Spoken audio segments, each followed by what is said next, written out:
The Senate was not under attack. You can see that from the news.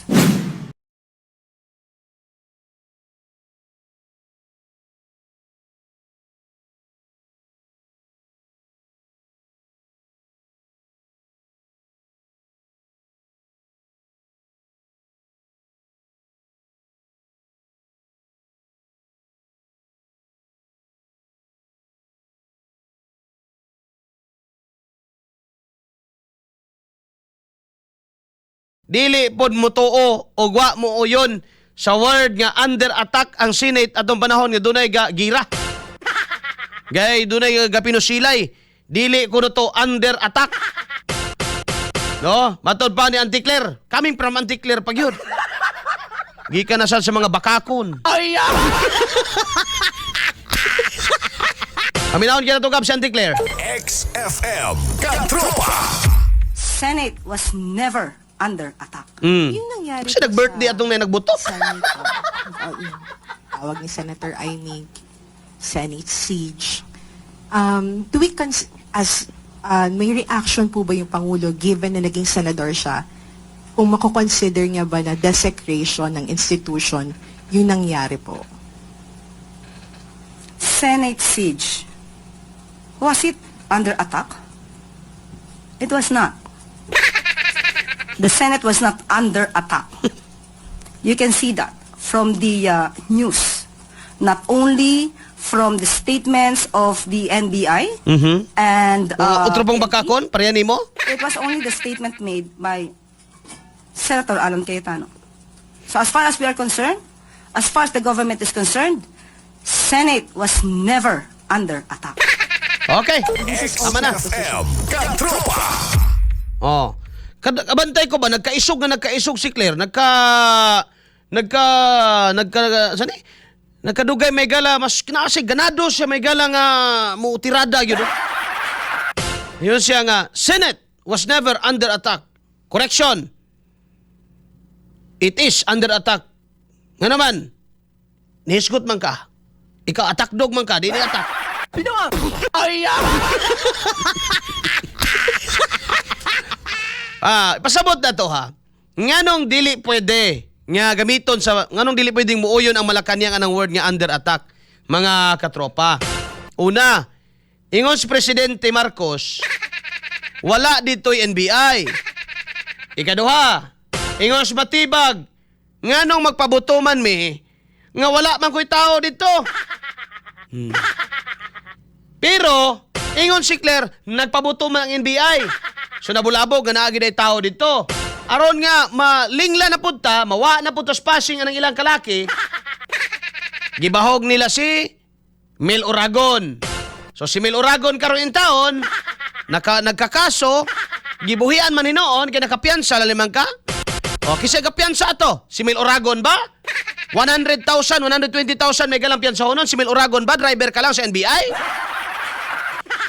Kisay kapiyansa ato. Pangutan na to si Matibag, kisay kapiyansa. Oh. Karon mga igala, nganong ang pangutana mauni, makonsidera ba no nga usa ka desecration. Desecration means usa ka aksyon nga imong gibuhat nga dili maayo sa usa ka sagradong lugar. That's desecration. For example,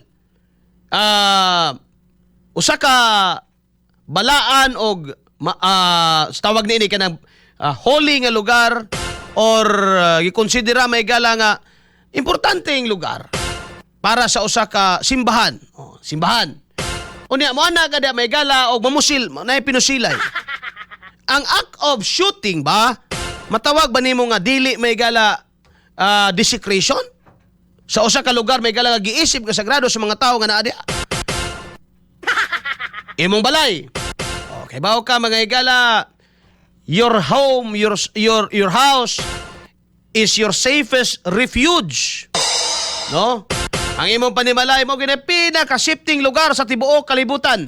Your home is the safest refuge. Bao bitaw nga tungod ni ana may gala nga panultihon. Ug tungod ni ana may gala nga prinsipyo nga nag-ugat may gala sa Roman times. No? Nga di ka pwedeng musod sa balay sa usa ka tawo, manguykoy ka diha, mangita kag mga butang nga without due process. No? Di pwede may galang mangita ka diha, sabay imong gipangita, shabu ba ka unsa? Nga wa ka moagi may galang, walay due process, wa ka moagi korte. Ngano man, it shouldn't be desecrated. Ngano man, sagrado sa usa ka tawo ang iyang balay. No? Kung anything nga buhaton nimo diha, pananglitan na mistara mo, gipakaon mo, gipainom mo, magsinumbagay pag mo diha sud sa balay, isn't that a desecration sa usa ka giisip sa tag-iyas balay nga balaan nga lugar? Oh, pangutanan ni ako ha, kay lisod naman ko ni pasabdon si Auntie Claire may gala, kadugayan kay nagkabaga ang naong. Gawas nga nagkabaga ang make-up na dugay, nagkabaga gyud ang dagway.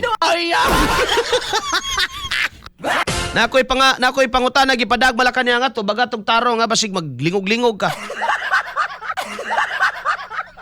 Inangutan namin anong diristago, mas mahal ang lokal, barato ra ang imported.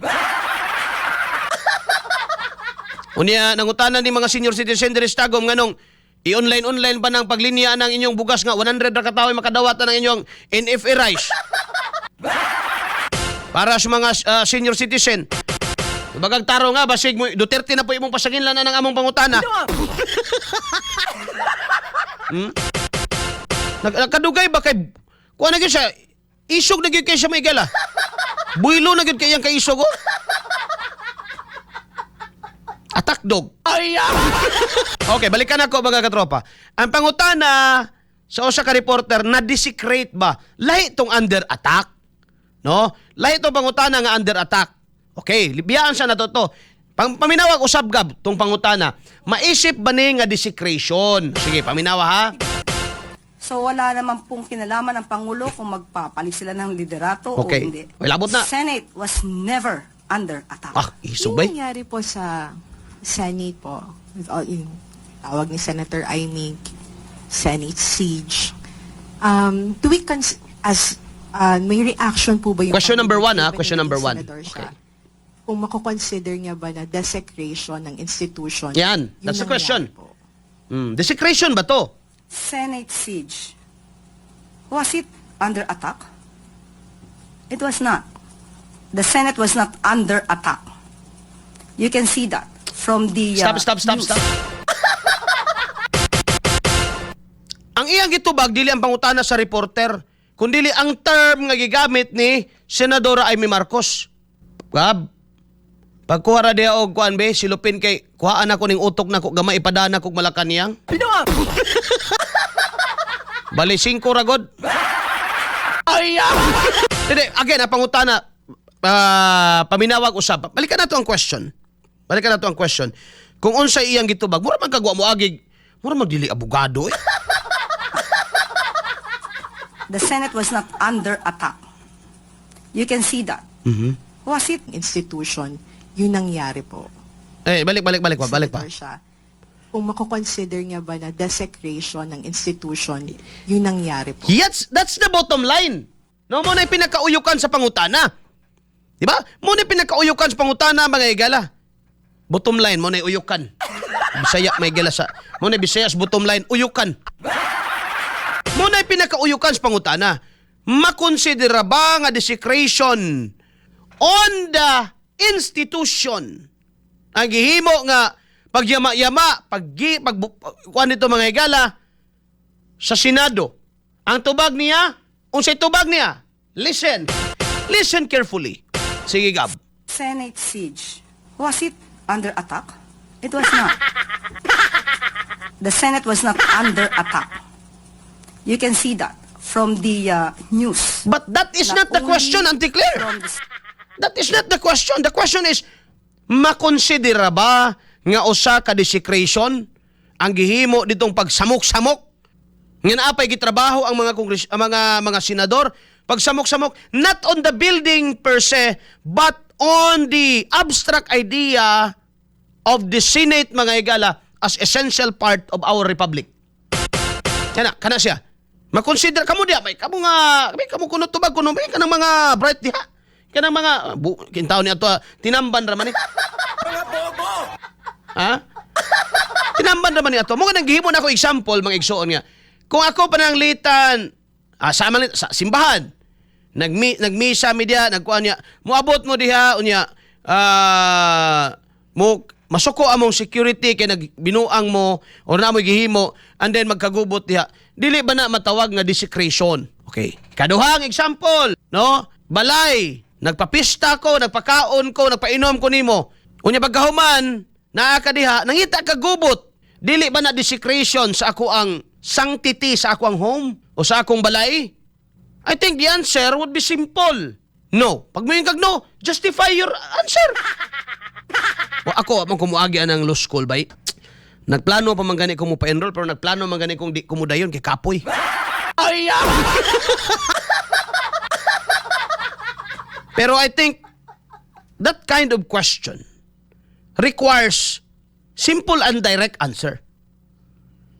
Kung ito ka clear nga, wala siya na desecrate, justify.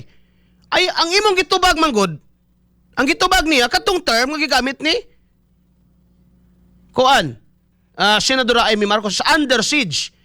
Expected na mo, nga di yung mumutuoan ang under attack. Nga naman, ug mutuo mo ang under attack, tabla regyan ko ninyo because the government knows, by the way. Secretary Bida knows.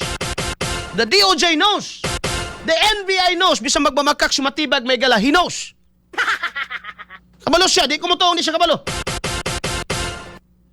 Nasakpan lang siya. Kay naipit naman. Kay why nadakpan na itong NBI mga igala, why mangangkon? Problema lang kay nadakpan man, so naipit, butangag full guy. Anirkam CCTV, may igala, napay mga ubang ebidensya, nakita man yun nga na NBI nagpabuto, nakita man yun nga na NBI nagbangag. Diba? So, mapugos ko silang angkon. Pag ilang gamiton o ilang uyunan ang word nga under attack o under siege, tablaray, niangkon sa sila may gala nga sila mismo ang nilapas sa kasagrado no sa institusyon sa Senado. So di nila na gamiton. But it was not the question may gala. Diya siya gipangutana siya. Ang question is maisip ba ni nga desecration? Oh, pila ra may pag-ingon og no. Dili na maisip nga desecration nga naman. Taga-igrason. Yes, maisip nga desecration nga naman. Taga-igrason. Simple. Dili kay likoy kay kagunahuna eh. Ang pangutana may gala nga answerable ba yes or no? Tubago ni mo. Pangutana paingon og Cagayan de Oro, ang imong tubag paingog Davao? Noon siya di ay ka. Bullseye! Bullseye! Mo ni may gala wala tay matiti maayo aning antikler. Daga naman siguro gahangyo nga ko pwede lang ilisa na nila para mas mapasabot mag-ayo may gala sa Malacanang ilang posisyon. No? Di man unta na may gala ng Malacanang iya ni Marcos? Kanang Malacanang may gala iya man nato ng mga Pilipino, mga kaigsuunan.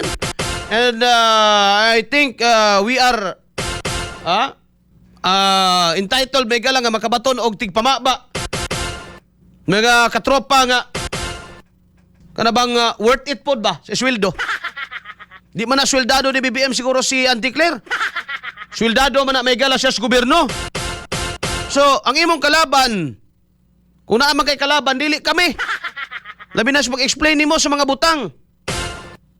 You should, explain better. No?